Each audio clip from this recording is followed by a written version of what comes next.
என்னங்க ஏங்க கடைசியாக பார்த்தா கரெக்டாக தான் போச்சு போல். ஒரு விஷயம் வந்துச்சு இன்னொரு விஷயத்த விட்டுருவோம். அதாவது ஒரு விஷயம் வந்துட்டு இருக்குன்னா அதோட இன்னும் கொஞ்சம் எஃபெக்டிவாக ஏதாவது விஷயத்தை பற்றி பேசணும்னா அந்த விஷயத்த வந்துட்டு அடுத்த விஷயத்துக்கு ஓடிடுவோம் அப்படின்னு சொல்லுவாங்கல்ல. நான் கூட என்னடா அப்படிலாம் சொல்லிட்டு இருக்காங்க, அப்படிலாம் இல்லை, மக்களுக்கு நான் அவ்வளோ பெரிய மாதிரி அப்படிலாம் சொல்லிட்டு நான் வந்து என் ஃப்ரெண்ட்ஸ்குலாம் டிபேட் பண்ணிகிட்டு இருப்பேன்.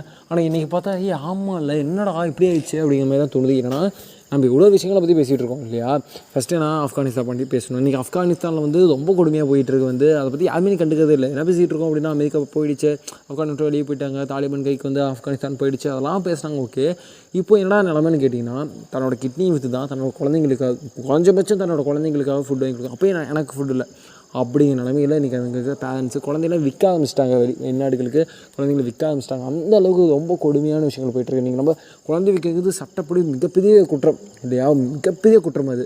ஆனால் அதை வந்து அங்கே செஞ்சாவது அந்த குழந்தைங்களை காப்பாற்ற முடியாதா அப்படின்னு ரொம்ப ரொம்ப கஷ்டமாக இருக்குது.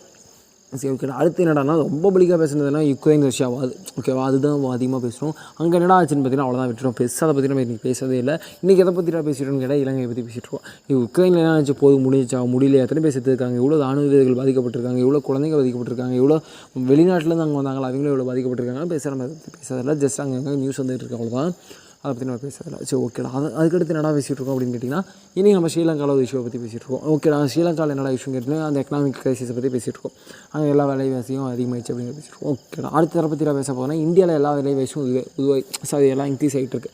அதுக்கெல்லாம் அது ரீசன் கேட்டால் அங்கங்கே வந்து மாநில கவர்மெண்ட்லாம் வந்து ஃப்ரீலாம் கொடுக்குறாங்க இல்லையா.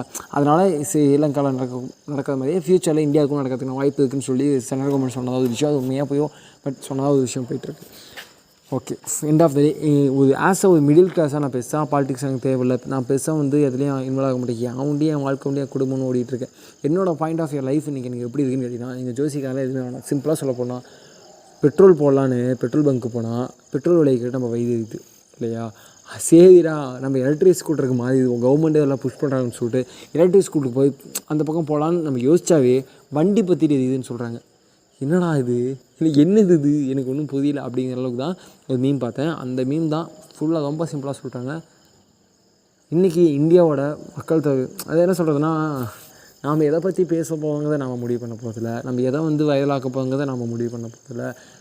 புரியலை, இல்லை எனக்கு புது விஷயம் எதுவுமே புரிய மாட்டேங்குது. அந்தளவுக்கு ஒரு கன்ஃபியூஸ்டான ஸ்டைல்லே நம்ம வச்சுக்கிட்டு இருக்கேன். ஓகே, எண்ட் ஆஃப் த டே கொஞ்சம் பாசிட்டிவாக திங்க் பண்ண அப்படின்னா குறைஞ்சபட்சம் நாம் யோசிச்சா இன்றைக்கி ஸ்ரீலங்காவோ தாலிபானோ இந்த மாதிரி நாட்டில் நடக்கக்கூடிய லெவலுக்கு நம்ம இன்னும் போகலை. மேபி போக வாய்ப்பு இருக்குது.